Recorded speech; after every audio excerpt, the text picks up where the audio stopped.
This is absolutely insane, and we're going to hear what this dude has to say about VA disability fraud, and I'm going to give you my thoughts once he's finished. It's a good one. In that conversation, for a few minutes, we talked about VA disability benefits and the legitimacy of some VA disability benefit claims. Now, before I go any farther, let me say this. You're not going to find a bigger supporter of the veteran community than myself. The experiences that I had when I was in the military formed me into the person that I am today.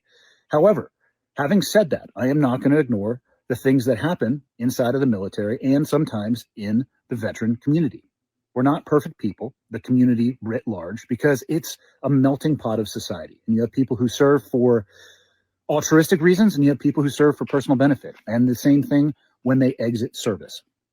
So some people, when they get out, enter into the VA disability system. Some people choose not to. That's a conversation in and of itself.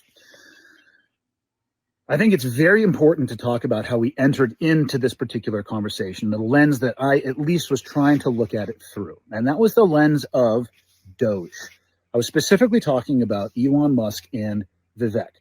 And I asked the question, should VA disability ratings be looked at by the DOGE system as other government systems are going to be? Now, this is a question that I've been asking all of my military friends, my veteran friends, and people on the podcast. So it was not unique to this particular episode.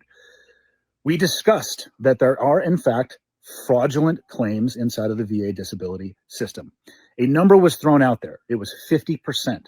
I did not accuse 50% of veterans of being a fraud when it comes to their VA disability claim. I actually refused to give a number. I did say that I think it was closer to 50% than the number that was pitched back to me. And here's the deal. I am responsible for anything and everything that comes out of my mouth, regardless of what my intent was. I didn't mean to say or have it out there that I think that 50% of vets are frauds, because I don't believe that at all. But here's what I do believe. Fraud does exist in that system. And I say that because I've seen it myself. There are entities and organizations that exist to help people increase their ratings. There are ecosystems, Facebook pages, Reddit societies that exist to help people with the language to increase their disabilities. Is everybody using that? Absolutely not. Does it happen? Yes, it absolutely does. And here's what I'm going to take from this, from the feedback that I have gotten from a few people. I, as usual, and always can be more precise with my language. I try to think about the things that I say, and in that moment, I thought that I was coming across in the way that I wanted to. But if that is being portrayed as something else, guess whose fault that is? That's right, the person that you're looking at right now. So, and Tim saying sorry. Okay.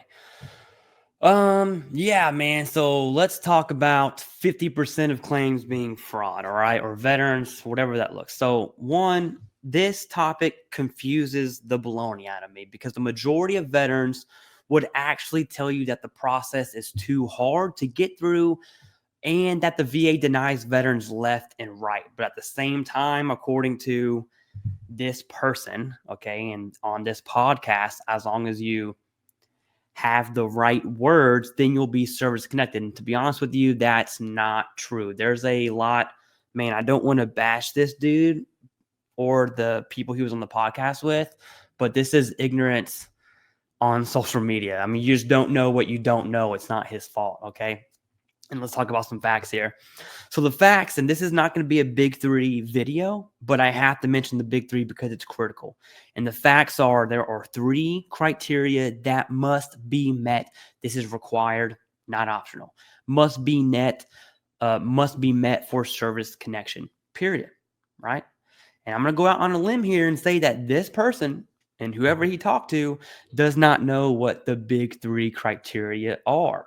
It's not an option. Veterans must have evidence from service. They have to, right? If that evidence is not medical, veterans will likely see a denial 9 times out of 10. That's number 1. Evidence from service, or what's called the in-service event. Number 2, veterans must also have a current and chronic diagnosed condition. Current meaning within 1 year, so there's some time frames involved with this. And chronic meaning you didn't just scrape your knee.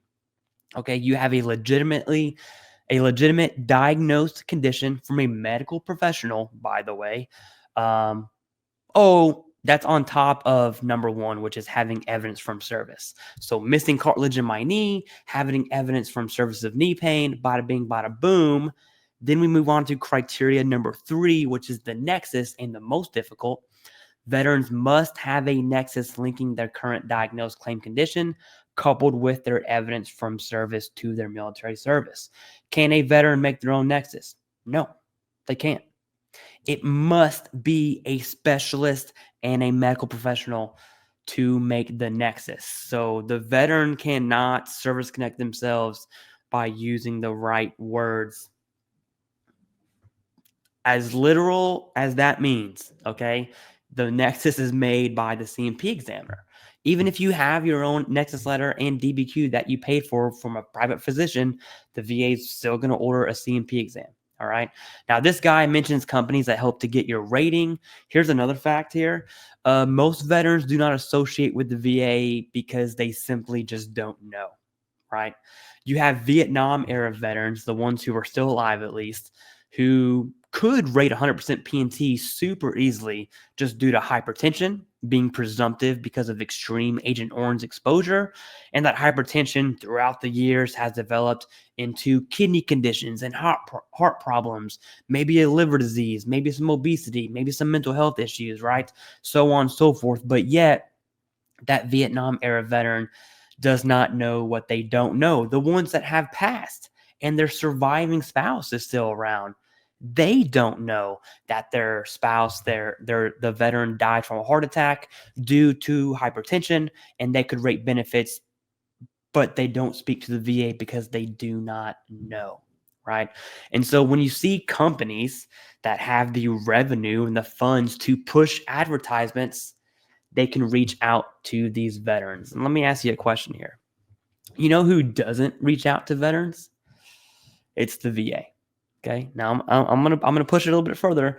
You know who does not reach out to veterans about their benefits? It's organizations like the VFW and other VSOs. Now VSOs don't have the funding to push advertisements. That part I get. All right. But the Department of Veteran Affairs' ability to push information to those who need it most does not exist. Doesn't. Now, that's only the Vietnam era example. If you look at the post 9/11 era example, which this guy and myself are both in, okay, believe it or not, it's the same exact case. Same concept, same everything. Except in our instance, we have access to information. So the young Gen Xers and the millennials who were sent to fight a forever unwinnable war, being exposed to conditions that, by the way, the DOD continuously does not care what they expose soldiers, Marines, airmen to, okay, seamen. I guess I should say sailors. That was a joke.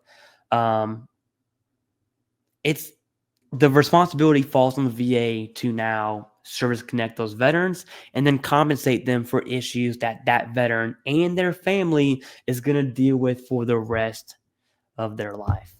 Okay. And guess what? Conditions only get worse. It's chronic in nature. Okay. So to be service connected, it must be chronic. That chronic's not going to heal. That chronic condition is not going to heal. It's going to get worse, and it's likely going to develop secondary conditions. Let's talk about sinusitis, for example. A stuffy nose. I sound stuffy myself right now. 20 years from now, that's going to just sinuses over and over again. It's going to cause severe migraines. It's going to. It's only a matter of time. Okay. And so the crazy part is that veterans didn't write these rules. And if you want anything to change, it's got to be through Congress and through the legislative process. And this guy also mentions Elon Musk and DOGE, which just, that's kind of like the tipping point for me. You know, I understand the clickbaitiness of YouTube and social media.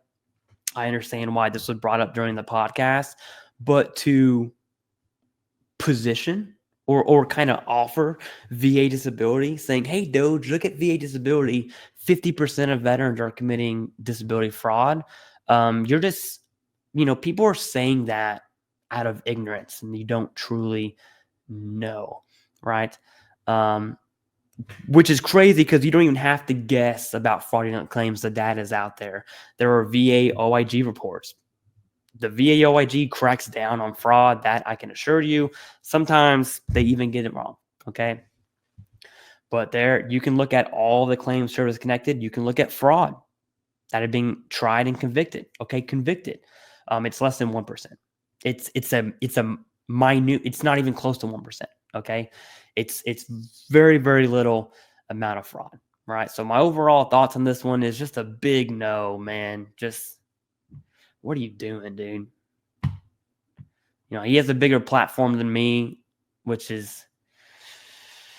sucks because now he's talking about VA disability fraud, and it's just gonna fan the fire. But hey, who am I?